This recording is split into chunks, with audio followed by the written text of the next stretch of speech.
Question 3. Find the LCM and HCF of the following integers by applying the prime factorization method. 12, 15, 21. ठीक है, तो हमने करना है क्वेश्चन 3, 12, 15 एंड 21. इसकी हमने प्राइम फैक्टराइजेशन करनी है अलग अलग. Prime factorisation of 12, 15 and 21 gives. 12 की प्राइम फैक्टराइजेशन क्या होगी? 2 से करेंगे. 2 6 12.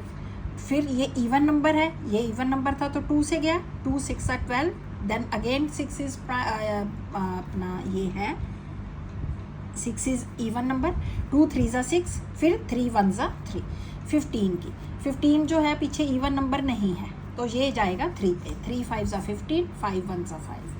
21 का 3 7 21. ये 3 के टेबल में जा रहा है. Again 7 1 7. Now 12 is equal to क्या क्या हो गया? ये 2 इंटू 2 इंटू 3. 2 into 2 into 3. तो 2 की पावर हम 2 लिख सकते हैं इंटू 3. 15 का क्या हो जाएगा? 3 इंटू 5. 21 का 3 इंटू 7 यहाँ से. अब HCF क्या होगा? HCF तीनों नंबर्स का होगा. 12 15 एंड 21 का क्या होगा? 3. क्यों? क्योंकि 12 में 3 है, 15 में 3 है, 21 में 3 है. 3 की पावर 1 ये सब में कॉमन है तो HCF हो जाएगा 3. LCM क्या होगा? LCM में हमने ज़्यादा पावर लेनी है और सारे डिजिट्स लेने हैं, कोई छोड़ना नहीं है और हर एक की ज़्यादा से ज़्यादा पावर लेनी है. HCF में हमने क्या करना था? सिर्फ कॉमन और जो कॉमन है और पावर कम वाली लेनी है. और 15 इसमें आएगा. LCM में 2 की पावर इनमें नहीं है, 2 की पावर 2 ज़्यादा है, ये लेंगे. फिर उसके बाद 3 यहाँ पे आ गया और एक 5 और 7.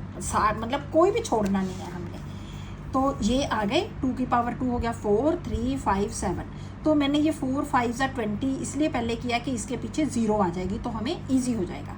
7 3 21. तो अब ये 0 पीछे 0 होगी. 2 इंटू 21 42. तो हमारे लिए इजी हो जाता है. अदरवाइज आप कैसे भी कर सकते हो. 4 3 12 5 60 इंटू 7 तब भी 420 आएगा. सेम आंसर ये हो गया 420 LCM. HCF हो गया 3. नेक्स्ट है क्वेश्चन इसी का थर्ड का ही सेकेंड पार्ट. 17 23 एंड 29. इसका LCM है HCF दोनों फाइंड करते हैं. अब प्राइम फैक्टराइजेशन ऑफ इन तीनों की 17 23 एंड 29. 17 की ये प्राइम नंबर है ना, पीछे इवन है तो 2 से नहीं जाएगा. फिर हमें मतलब या तो हमें डायरेक्ट पता चल जाए कि 17 इज़ ए प्राइम नंबर, लेकिन आप चेक कर सकते हो कि इवन नंबर नहीं है तो 2 पे तो नहीं जाएगा. फिर 3 के लिए 3 की डिविजिबिलिटी 1 + 7 8 होता है, 3 से डिविजिबल नहीं है. 2 4 5 भी नहीं जाएगा, पीछे 5 एंड 0 नहीं है. 2 3 पे नहीं गया तो 6 पे भी नहीं जाएगा. 7 के टेबल में भी 17 नहीं आता. 8 9 10 11 के टेबल में भी नहीं आता. 12 13 के टेबल में भी नहीं. तो 14 15 16 17 मतलब 17 जो है वो प्राइम नंबर. तो 17 1 17. 20 इसी तरह आगे 17 के आगे फिर 18 19 20 ये आगे किसी भी टेबल में नहीं जाता. 23 1 23. फिर इसी के आगे 24 5 6 7 8 9 तो ये भी किसी नंबर पे नहीं जा रहा. 29 तो 29 भी प्राइम नंबर है. अब 17 के फैक्टर्स बन गए. 17 1 17. 23 का बन गए 23 1 23. 29 1 29. अब इन तीनों का HCF क्या हो जाएगा? अब इन सब में क्या है कॉमन? 1 ओनली. तो HCF होगा 1. तो इसका मतलब क्या होता है कि जब भी प्राइम नंबर्स जितने मर्जी हों उन सब का HCF ऑलवेज 1 आएगा. तो ये आपको 1 मार्क क्वेश्चन में भी आ जाता है कि HCF ऑफ प्राइम नंबर्स, बस वो सिर्फ यही पूछेंगे. उसका आंसर होगा ऑलवेज 1, चाहे कितने मर्जी भी प्राइम नंबर्स हों. यहाँ पे 3 है तो 1 आएगा. मतलब चाहे और जितने मर्जी लगा दें, 10 लगा दें, 15 लगा दें, कितने मर्जी आगे लगाई जाएंगे तो HCF इज़ ऑलवेज 1. अब LCM क्या होगा? LCM अब इसमें क्या है? 17 की इनमें नहीं है, 17 लेंगे बट हम 1 को तो छोड़ देते हैं. 23 आएगा, 29 ये तीनों ही आ जाएंगी. इन तीनों को मल्टीप्लाई करके ये आंसर आएगा. ये है 17 को 23 से हमें मल्टीप्लाई किया, क्या आया? 3 7 21. 1 इधर 2 कैरी. 3 1 3 और 2 5. 2 7 14. 1 इधर आ जाएगा, 2 1 ज़ा 2 और 1 3। अब इधर ऐड किया 1, 5 + 4 9, 3, 391 को आगे फिर हमने 29 से करा है मल्टीप्लाई, 9 1 ज़ा 9, 9 9 ज़ा 81, 8 इधर आ गया, 9 3 ज़ा 27 + 8 35। देन अगेन 2 से 2 1 ज़ा 2, 2 9 ज़ा 18, 1 2 3 ज़ा 6 और 1 7, ये आया 9, 2 + 1 3, 8 + 5 13, 1 इधर आ जाएगा, 3 + 1 4 + 7 11, 11 3 3 9, ये आ गया इसका आंसर एलसीएम। तो ये आपके पास एक फॉर्मूला बन गया कि HCF of prime numbers is equal to 1 and LCM of prime numbers is equal to multiply all the prime numbers. तो इसका आंसर होता है LCM of prime numbers is equal to product of the numbers and HCF is 1। तो ये आपके पास general भी बन जाता है क्वेश्चन। ओके, नाउ क्वेश्चन 3 के बाद है हमारा, इसके बाद है इसका नेक्स्ट पार्ट, थर्ड पार्ट है 8 9 एंड 25। इसका भी LCM एंड HCF फाइंड करना है। तो इनकी अगेन प्राइम फैक्टराइजेशन करेंगे इन तीनों की। 8 की प्राइम फैक्टराइजेशन वो इजी है, 2 4 ज़ा 8, 2 2 ज़ा 4, 2 1 ज़ा 2, ये तीनों 2 हो जाएंगे इधर, तो आप 2 की पावर 3 भी लगा सकते हो। 9 3 3 ज़ा 9, 3 1 ज़ा 3, तो 9 की हो जाएगी 3 इंटू 3, सॉरी इंटू 1, 3 की पावर 2 इंटू 1। अब है 25 की, 5 5 ज़ा 25, 5 1 ज़ा 5, तो 25 की क्या हो जाएगी 5 5 1, 5 की power 2 and 1 multiplied by 1। HCF क्या होगा तीनों का? अब देखो तीनों में कुछ भी कॉमन नहीं है, ओनली 1 कॉमन है। हालांकि ये क्या है, प्राइम नंबर्स नहीं है, बट फिर भी इनमें HCF 1 है, ये बाई चांस है। तो प्राइम नंबर्स में तो पक्का होता है कि आपका HCF 1 नहीं आएगा, तो इनका भी 1 हो सकता है। ये कोई भी प्राइम नंबर नहीं है, सबके फैक्टर्स हैं अदर देन 1। तो HCF of 8 9 25 is equal to 1, क्योंकि इधर कोई भी कॉमन नहीं है। LCM of 8 9 25 is equal to, तो क्या हो जाएगा इनका 2 की पावर 3, 3 की पावर 2, 5 की पावर 2, तो ये वही आ जाएंगे, क्योंकि 2 की पावर 3 क्या था 8 था, ये 9 था, ये 25 था। तो इनको हमें मल्टीप्लाई करना है। 8 9 ज़ा 72, 72 को 25 से करेंगे, तो ये हो गया 5 2 ज़ा 10, 1 इधर, 5 7 ज़ा 35 एंड 1 36, 2 2 ज़ा 4, 2 7 ज़ा 14, ये बन गया 0, 6 + 4 10, 0 1 3 4 4 8 1, तो बन गया 1800। ये आपका आ गया आंसर LCM।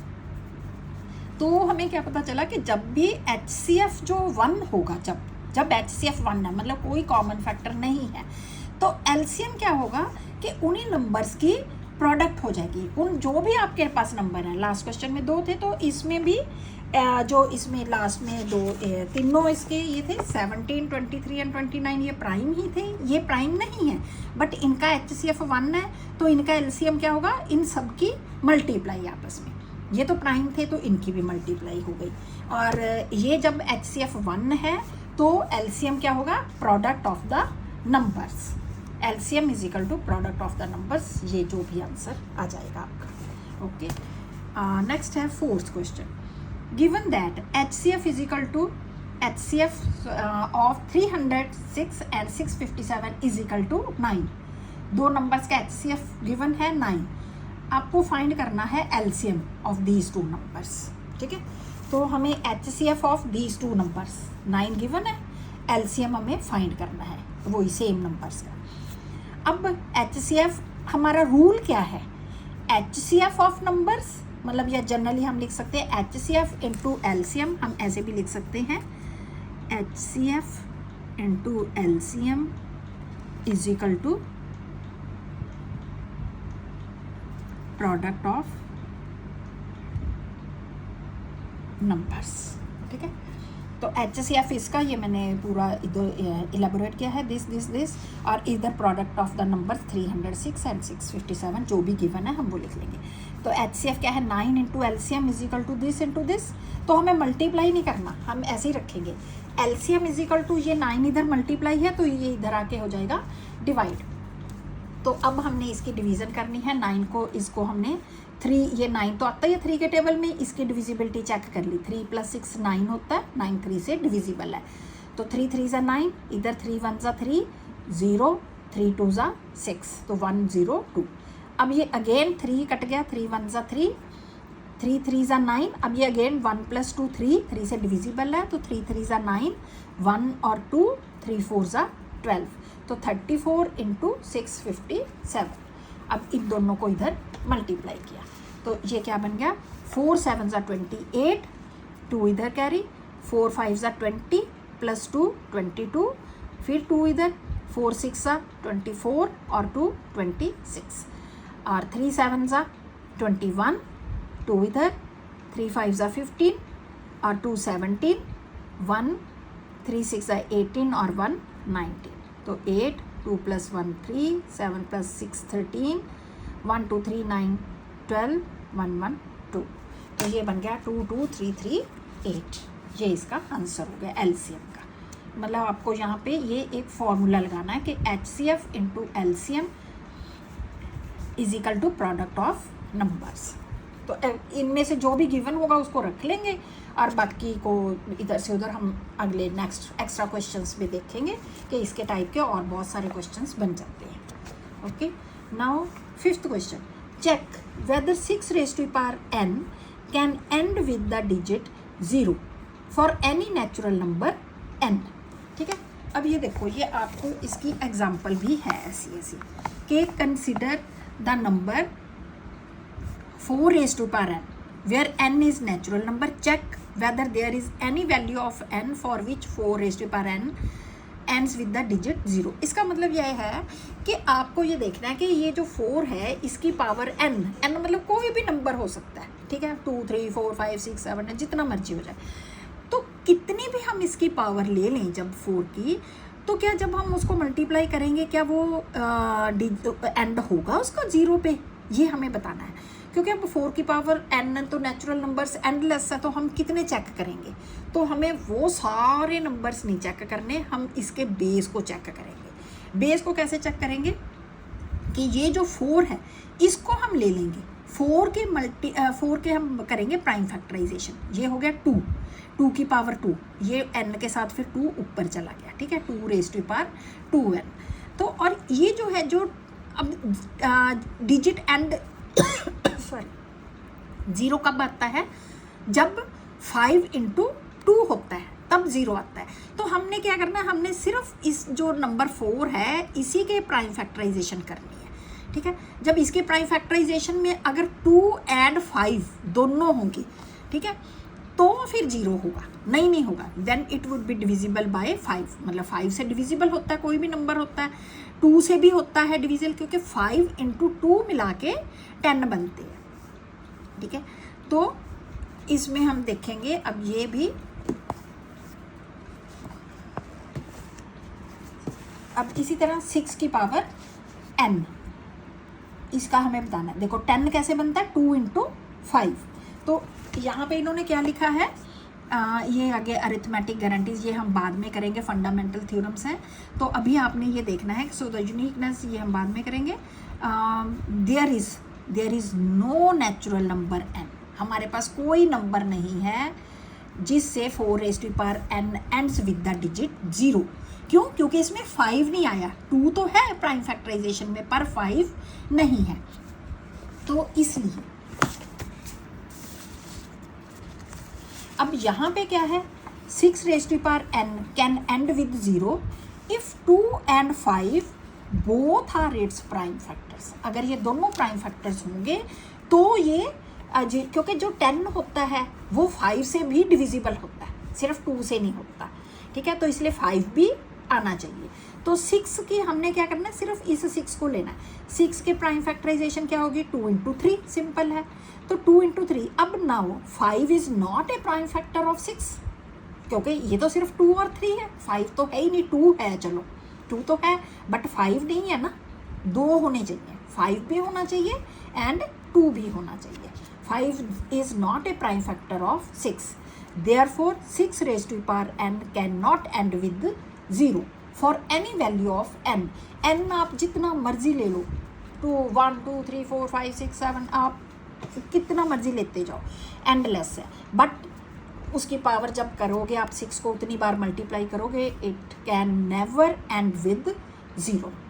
ओके, तो इसका आंसर मतलब ये है कि हमें इसकी सिर्फ प्राइम फैक्टराइजेशन करनी है कि उसमें अगर 2 and 5 आते हैं तो एंड होगा 0 से, नहीं आते हैं 2 and 5 तो नहीं होगा। 2 and 5 बोथ, ये बोथ आने चाहिए। ओके, ये हो गया आपका 5th क्वेश्चन। अब है 6th question. Explain why 7 11 13 plus ये दिस आर कंपोजिट नंबर्स। ये हमें बताना कि एक्सप्लेन करना है कि why this and this are composite numbers. ये क्यों है कंपोजिट नंबर्स? अब पहले तो आपको पता होना चाहिए कंपोजिट एंड प्राइम में क्या डिफरेंस है। प्राइम नंबर्स क्या होते हैं कि जिनमें ये जो अभी हमने किए प्राइम नंबर्स, ये जो हमने कर रहे हैं इधर प्राइम फैक्टराइजेशन, कि जो आगे और डिविजिबल नहीं होते, जिनके और आगे फैक्टर्स नहीं होते, बस वो नंबर एंड 1 इटसेल्फ होता है, दैट इज़ प्राइम नंबर। और कंपोजिट क्या होगा? जिसके 1 एंड नंबर सेल्फ के अलावा भी फैक्टर्स होते हैं, दैट इज़ कंपोजिट नंबर। ठीक है, तो अब ये है 7 × 11, ये सारा नंबर है, ये हमने मतलब ये एंड ये 2 नंबर्स हैं, ये आर कंपोजिट नंबर्स। ये हमें चेक करने हैं, एक्सप्लेन करने हैं, मतलब explain why this and this are composite numbers. तो इसका आंसर क्या है? अब हमें पहले ये वाला फर्स्ट वाला ले लेते हैं, 7 × 11 × 13 प्लस 13। तो इसको मैंने ये ऐसे और ऐसे अलग किया है। इसका मतलब क्या है कि ये जो प्लस आता है यहाँ से डिफरेंस, मतलब ये हमारी वॉल है कि इस वॉल से ये इधर ये एक नंबर काउंट होगा, इधर अलग काउंट होगा। क्योंकि यहाँ पे बच्चे कई बार ये गलती करते हैं कि यहाँ से उनको ये कन्फ्यूज़न होता है कि मल्टीप्लाई से करना है। नो, प्लस या माइनस यहाँ से हमारी वॉल बनती है, वहाँ से आप उनकी पार्टीशन होती है। तो ये प्लस आ गया, यहाँ माइनस होता तो भी हम यहाँ पे अलग ये होता। ये 3 नंबर है, ये नहीं कि 4 है तो 2 को हम कर देंगे। नो, जहाँ पे प्लस या माइनस आएगा वहाँ पे हमें उनको सेपरेट करना है। ओके, तो ये सेपरेट हो गया, ये सेपरेट हो गया। अब इनमें इस पूरे में और इस पूरे में क्या कॉमन है? 13। तो 13 कॉमन आ गया, 13 की जगह पे हम लगाएंगे 1। 13 कॉमन है तो इधर क्या बाकी बचते सेम, वहीं पे सब जगह वही साइन, और सिर्फ जो नंबर 13 है उसकी जगह 1, बाकी सब सेम रहेगा। 13 ब्रैकेट्स लग गई, 7 × 11 × 13 है, इसकी जगह 1, प्लस 13 की जगह 1। ओके, अब ये फिर प्लस से ये मतलब इधर सेपरेट है, ये सेपरेट हो गया, ये सेपरेट है। अब 13 फिर दिस इज इक्वल टू, अब इसको हम मल्टीप्लाई अलग करेंगे। ठीक है, ये नहीं 1 + 1 2 नहीं पहले करना, ये 7 × 11 77 × 1 वही हो गया, और ये +1 ऐसे अलग से लगेगा। अब ये +1 अब प्लस होगा 78। अब 13 × 78, तो हमें यहाँ पे करना है प्राइम फैक्टराइजेशन, मल्टीप्लाई नहीं करना। 78 को हम क्या कर सकते हैं, 2 × 3, ये क्योंकि इवन नंबर है लास्ट में तो हम इसका 2 से डिवाइड कर सकते हैं। 2 × 3 = 6, 1 और 8 18, 2 9 = 18।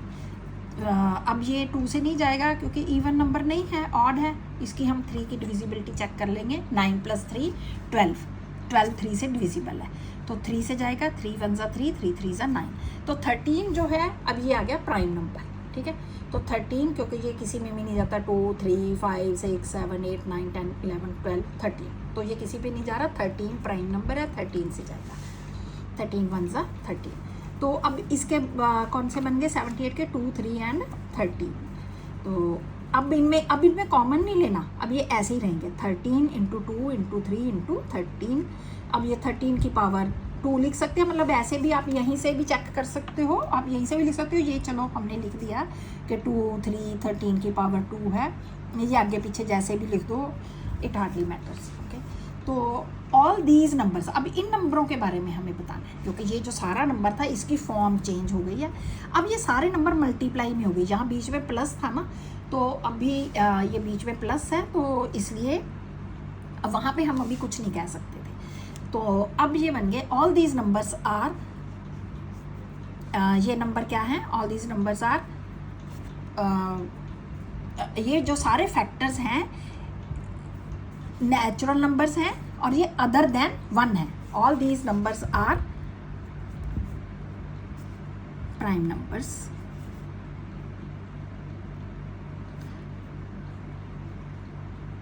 Prime factors other than 1। तो अब ये सारे प्राइम फैक्टर्स की मल्टीप्लिकेशन हो गई, तो ये तो अदर देन तो 1 हो गई ना, तो देयरफॉर ये जो 1 का मतलब ये जो हमारा फर्स्ट क्वेश्चन है, ये वाला फर्स्ट पार्ट, ये वाला, ठीक है। तो ये सारा क्या हो गया, कॉम्पोजिट नंबर हो गया, क्योंकि ये प्राइम नंबर्स की मल्टीप्लिकेशन हो गई है, इसलिए। तो जिस नंबर को हम अदर देन 1, अब इसमें कोई सेल्फ तो कोई नहीं है, बहुत सारे प्राइम नंबर्स की मल्टीप्लिकेशन है, इसलिए ये कॉम्पोजिट नंबर हो गया, मतलब 2 और मोर देन 2। अब इसी तरह सेकंड क्वेश्चन है, ये सारा हमने लिख लिया है, इसकी भी वही पार्टीशन हमने करनी है, यहाँ पे प्लस आया है, ठीक है, और यहाँ से ये सारा पार्ट इधर पार्टीशन कर ली, इधर पार्टीशन कर ली, ओके। अब यहाँ पे क्या कॉमन है सब में, ये रहा 5 और इधर भी 5, और इधर तो क्योंकि एक ही नंबर ऑब्वियसली 5 है, इधर हमने देख लिया कि 5 है, तो ठीक है। अब 5 कॉमन ले लिया, इनटू ये सारे नंबर सेम लिखने हैं, 7 6, 5 की जगह 1 आ जाएगा, 4 3 2 1, प्लस ये 5 था, फिर इसकी जगह 1 आ गया। Now this is equal to 5 into, अब ये सारा मल्टीप्लाई कर लेना है, और प्लस 1, ये सारा नंबर मल्टीप्लाई किया हमने, क्या बन गया, 7 6 7 इंटू 6 42, इंटू 4 4 2 8, 4 4 16, फिर इसको 3 से किया, 3 8 24, 2 3 6 18 प्लस 2 20, 0 2 3 1 3 प्लस 2 5, 2 से फिर करा 2 4 8, 2 0 2 5 10, 1 0 0 8 प्लस 1 1 0 0 9, 5 इंटू दिस। अब ये क्या है, these factors are other than 1। अब ये दो नंबर हो गए ना, 5 एंड 1 0 0 9, तो ये फैक्टर्स क्या हैं, अदर देन 1, तो इसलिए ये क्या हो गया, ये सारा नंबर, ये जो पूरा सेकंड पार्ट है, ये सारा क्या हो गया, is composite number, okay. 5 and ये दोनों नंबर वैसे प्राइम नंबर्स भी हैं, तो बट हमें तो मेन ये शो करना है कि these factors are other than 1। तो जब 2 या 2 से ज़्यादा फैक्टर्स हो जाते हैं अदर देन 1 मल्टीप्लाई में, तो कॉम्पोजिट नंबर हो जाता है, okay. So that's why this is composite number. Now question 7, ये क्या है, there is a circular path around sports field, there is a circular path around a sports field. Sonia takes 18 minutes to drive 1 round. ठीक है, एक circular path है, ये रहा, तो इसमें एक लड़की है सोनिया जो इसको पूरा करने में 18 मिनट्स लेती है। While Ravi takes 12 minutes for the same, और जो एक लड़का है रवि, वो कितने मिनट्स लेता है, 12। Suppose they both start at the same point at the same time and go in the same direction, ठीक है, अलग अलग। अब वो दोनों क्या हैं, दोनों इकट्ठे चले, स्टार्ट रेडी 1 2 गो करके, और एक ही डायरेक्शन में ऐसे घूम रहे हैं, वो सपोज ये घूम रहे हैं, एक ही तरफ चल रहे हैं, तो वो ऐसे करके चक्कर वो ही चला रहे हैं, और ये सोनिया पहुंच गई 18 मिनट में पहुंची, रवि पहले पहुंच गया 12 मिनट में, ठीक है। अब ये दोनों, वो रवि अभी रुका हुआ है 12 मिनट करके राउंड करके, तो वो रुक गया, सोनिया आई है 18 मिनट बाद, ठीक है। अब अभी ये तो हो गया ऐसे कि अगर वो रुक जाता है, बट वो कंटिन्यू है रवि, वो 6 मिनट बाद सोनिया आई है, तब 6 मिनट बाद वो फिर आगे यहाँ पहुँच गया, वो फिर यहाँ तक आ गया, तो ये इस तरह से वो अलग टाइम ले रही है, वो अलग टाइम ले रहा है। तो हमें ये बताना है, after how many minutes will they meet again at the starting point. वो रुकेगा नहीं रवि, वो अगर 12 मिनट्स में पहुंच गया है तो वो क्या करेगा, वो रुकेगा नहीं, वो चल रहा है, वो भी चल रहा है, वो भी चल रहा है। तो हमें ये देखना है कि यहाँ पे फिर कब से वो सेम टाइम में आएंगे। ये होता है वो आएंगे सेम टाइम में, कब आएंगे, क्योंकि वो अब ये देखो ये 12 मिनट में तो एक ही चक्कर लगाएगा, इसका 18 मिनट में। अब वो आगे उसके बाद पता नहीं कितने मिनट हो जाएंगे, ज़्यादा ही होंगे ना ऑब्वियसली, 12 और 18 के बाद और 20 मिनट, 40, 45, 60 कितने मिनट होते हैं, हमें वो देखना है। तो वो ज़्यादा मिनट बनेंगे तो हमें क्या ज़्यादा नंबर कब आता है, अगर हम मल्टीप्लाई करेंगे। मल्टीप्लाई के लिए हमारे पास नंबर्स होंगे, तो हम मल्टीप्लाई करेंगे तो हमें इसका मतलब है एलसीएम फाइंड करना है। ठीक है, ये क्वेश्चन आते हैं ऐसे कई बार हमें एचसीएफ फाइंड करना होता है, कई बार एलसीएम। आपको ये देखना है कि इसमें हमने ये ज़्यादा टाइम लेंगे, ज़्यादा मिनट कब बनेंगे, जब मल्टीप्लाई करेंगे। मल्टीप्लाई करेंगे तो मतलब हमें एलसीएम फाइंड करना है।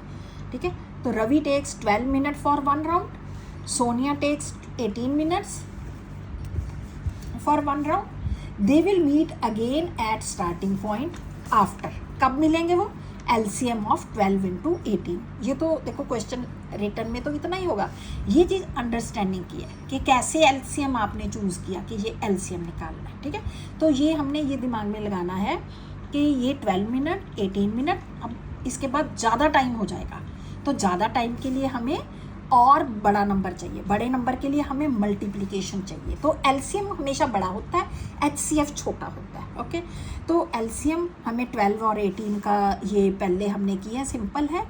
12 का आया 2 6 12, फिर 2 3 3 1।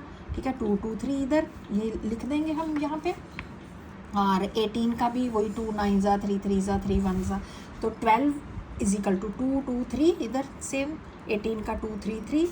एलसीएम ऑफ 12 और 18 का हम क्या लिखेंगे, यहाँ पे 2 की पावर क्या है, ज़्यादा 2 बार है 2, तो ज़्यादा 2 बार 2 लिखेंगे, और 3 इधर 2 बार है तो 3 इधर 2 बार लिखेंगे, तो ज़्यादा लिखना होता है एलसीएम में। तो 2 2 4, 3 12, 3 36।